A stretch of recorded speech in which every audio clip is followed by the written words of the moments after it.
लीजिए सुनिए जयशंकर प्रसाद की लिखी कहानी अघोरी का मोह। वाचन समीर गोस्वामी का है। आज तो भैया मूंग की बर्फी खाने को जी नहीं चाहता। ये साग तो बड़ा ही चटकीला है। मैं तो नहीं नहीं जगन्नाथ, उसे 2 बर्फी तो जरूर ही दे दो। ना ना ना ना, क्या करते हो? मैं गंगा जी में फेंक दूंगा। लो, तब मैं तुम ही को उल्टे देता हूं, ललित ने कहकर किशोर की गर्दन पकड़ ली। दीनता से भोली और प्रेम भरी आंखों से चंद्रमा की ज्योति में किशोर ने ललित की ओर देखा। ललित ने 2 बर्फी उसके खुले मुख में डाल दी। उसने भरे हुए मुख से कहा, भैया अगर ज्यादा खाकर मैं बीमार हो गया? ललित ने उसके बर्फ के समान गालों पर चपत लगाकर कहा, तो मैं सुधा बिंदु का नाम गरल धारा रख दूंगा। उसके 1 बूंद में 17 बर्फी पचाने की ताकत है। निर्भय होकर भोजन और भजन करना चाहिए। शरद की नदी अपने करारों में दबकर चली जा रही है। छोटा सा बजरा भी उसी में अपनी इच्छा से बहता हुआ जा रहा है। कोई रोक टोक नहीं है। चांदनी निखर रही थी। नाव की सैर करने के लिए ललित अपने अतिथि किशोर के साथ चला आया है। दोनों में पवित्र सौहार्द है। जानवी की धवलता दोनों की स्वच्छ हंसी में चंद्रिका के साथ मिलकर एक कुतूहलपूर्ण जगत को देखने के लिए आह्वान कर रही है। धनी संतान ललित अपने वैभव में भी किशोर के साथ दीनता का अनुभव करने में बड़ा उत्सुक है। वो सानंद अपनी दुर्बलताओं को, अपने अभाव को, अपनी करुणा को उस किशोर बालक से व्यक्त कर रहा है।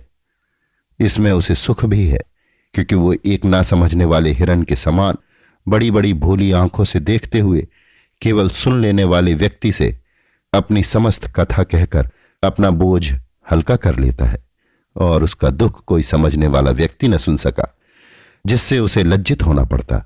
ये उसे बड़ा सुयोग मिला है। ललित को कौन दुख है, उसकी आत्मा क्यों इतनी गंभीर है, ये कोई नहीं जानता, क्योंकि उसे सब वस्तु की पूर्णता है। जितनी संसार में साधारणतः चाहिए, फिर भी उसकी नील नीरद माला सी गंभीर मुखाकृति में कभी कभी उदासीनता बिजली की तरह चमक जाती है। ललित और किशोर बात करते करते हंसते हंसते अब थक गए हैं। विनोद के अवसाद का आगमन हुआ। पान चबाते चबाते ललित ने कहा, चलो जी अब घर की ओर चले। मांझियों ने डांड लगाना आरंभ किया। किशोर ने कहा, भैया कल दिन में इधर देखने की बड़ी इच्छा है, बोलो कल आओगे? ललित चुप था। किशोर ने कान में चिल्लाकर कहा, भैया कल आओगे ना? ललित ने चुप्पी साध ली। किशोर ने फिर कहा, बोलो भैया, नहीं तो मैं तुम्हारा पैर दबाने लगूंगा। ललित पैर छूने से घबरा कर बोला, अच्छा तुम कहो कि हमको किसी दिन अपनी सूखी रोटी खिलाओगे? किशोर ने कहा, मैं तुमको खीर मोहन दिल खुश। ललित ने कहा, ना ना ना ना, मैं तुम्हारे हाथ से सूखी रोटी खाऊंगा।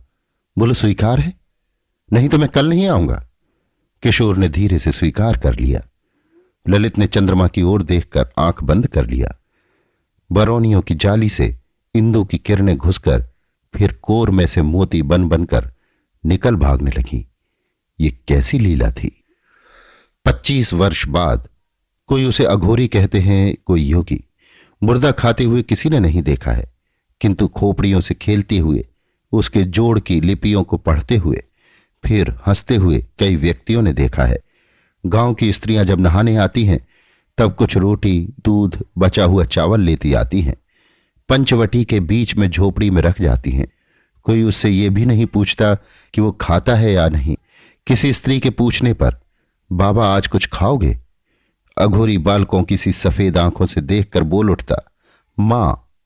युवतियां लजा जाती, वृद्धाएं करुणा से गदगद हो जाती और बालिकाएं खिलखिलाकर हंस पड़ती। तब अघोरी गंगा के किनारे उतरकर चला जाता और तीर पर से गंगा के साथ दौड़ लगाते हुए कोसों चला जाता। तब लोग उसे पागल कहते थे, किंतु कभी कभी संध्या के संतरे के रंग से जब जानवी का जल रंग जाता है और पूरे नगर की अट्टालिकाओं का प्रतिबिंब छाया चित्र का दृश्य बनाने लगता, तब भाव विभोर होकर कल्पनाशील भावुक की तरह वही पागल निनिर्मेष दृष्टि से प्रकृति के अदृश्य हाथों से बनाए हुए कोमल कारीगरी के कमनीय कुसुम को, नन्हे से फूल को बिना तोड़े हुए उन्हीं घासों से हिलाकर छोड़ देता और स्नेह से उसी ओर देखने लगता, जैसे वो उस फूल से कोई संदेश सुन रहा हो। शीतलकाल है, मध्याह्न है। सवेरे से अच्छा कोहरा पड़ चुका है। 9 बजने के बाद सूर्य का उदय हुआ है। छोटा सा बजरा अपनी मस्तानी चाल से जाह्नवी के शीतल जल में संतरण कर रहा है। बजरे की छत पर तकिए के सहारे कई बच्चे और स्त्री पुरुष बैठे हुए जल विहार कर रहे हैं। कमला ने कहा, भोजन कर लीजिए, समय हो गया है। किशोर ने कहा, बच्चों को खिला दो, अभी और दूर चलने पर हम खाएंगे। बजरा जल से कल्लोल करता हुआ चला जा रहा है। किशोर शीतकाल के सूर्य की किरणों से चमकती हुई जल लहरियों को उदासीन अथवा स्थिर दृष्टि से देखता हुआ न जाने कब की और कहां की बातें सोच रहा है। लहरें क्यों उठती हैं और विलीन होती हैं? बुदबुद और जल राशि का क्या संबंध है? मानव जीवन बुदबुद है कि तरंग? बुदबुद है तो विलीन होकर फिर क्यों प्रकट होता है? मलिन अंश फैन कुछ जल बिंदु से मिलकर बुदबुद का अस्तित्व क्यों बना देता है?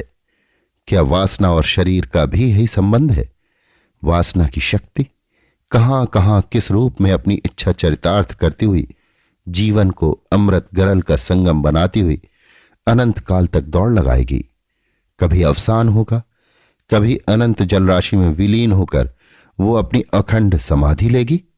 है क्या सोचने लगा? व्यर्थ की चिंता। नवल ने कहा, बाबा ऊपर देखो, उस वृक्ष की जड़ें कैसी अद्भुत फैली हुई हैं। किशोर ने चौंक कर देखा। वो जीर्ण वृक्ष कुछ अनोखा था। और भी कई वृक्ष ऊपर के करारे को उसी तरह घेरे हुए हैं। यहां अघोरी की पंचवटी है।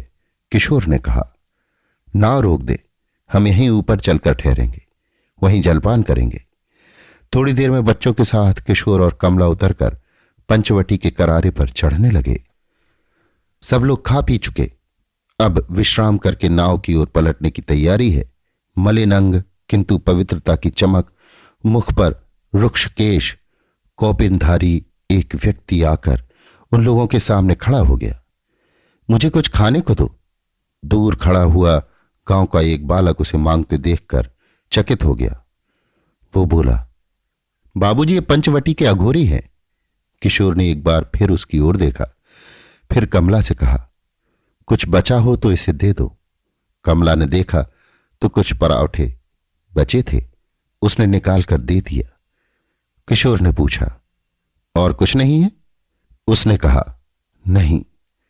अघोरी उस सूखे पराठे को लेकर हंसने लगा, बोला, हमको और कुछ न चाहिए। फिर एक खेलते हुए बच्चे को गोद में उठाकर चूमने लगा। किशोर को बुरा लगा। उसने कहा, उसे छोड़ दो, तुम चले जाओ। अघोरी ने हताश दृष्टि से एक बार किशोर की ओर देखा और बच्चे को रख दिया। उसकी आंखें भरी थीं। किशोर को कुतूहल हुआ। उसने कुछ पूछना चाहा, किंतु वो अघोरी धीरे धीरे चला गया। किशोर कुछ अव्यवस्थित हो गए। वो शीघ्र नाव पर सबको लेकर चले आए। नाव नगर की ओर चली, किंतु किशोर का हृदय भारी हो गया था। वो बहुत विचारते थे, कोई बात स्मरण करना चाहते थे, किंतु वो ध्यान में नहीं आती थी। उनके हृदय में कोई भूली हुई बात चिकोटी काटती थी, किंतु वो विवश थे, उन्हें स्मरण नहीं होता था। मात्र स्नेह में भरी हुई कमला ने सोचा कि हमारे बच्चों को देखकर अघोरी को मोह हो गया।